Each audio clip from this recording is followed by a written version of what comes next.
income gap.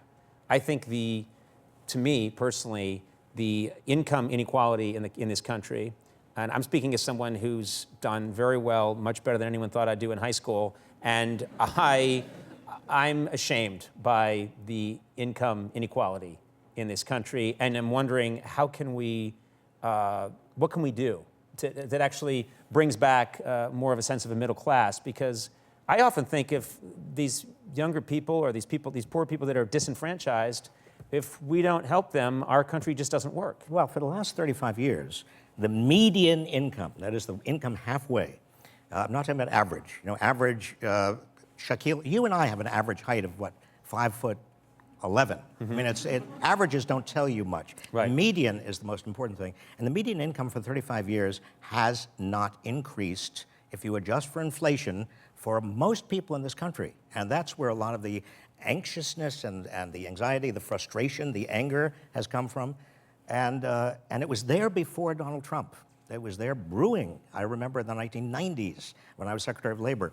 When you're a secretary of a cabinet, you go to the great centers of the world commerce. You go to Beijing and you go to London and Tokyo and Paris. But when you're Secretary of Labor, you go to Toledo or Detroit, or you go to, and you talk to average people. And I remember the 1990s, people were, even though the economy was good, people were saying, I'm not getting anywhere. I mean, I'm working harder than ever, and I'm getting nowhere, and I'm getting annoyed, and the game feels rigged against me. Yes. This is not a new phenomenon. This has been around. This has been around, but it's been growing. And by 2015, I went out to some of these same places, and people were saying to me, you know something? I am so furious. I'm going to vote. I'm trying to decide between two candidates. Can't really decide. One of them is Donald Trump. The other is Bernie Sanders. And I said, what? These people are on different planets. How can you be trying to decide between them? Right. The common denominator was these people will shake things up, and I want somebody in Washington to listen to me.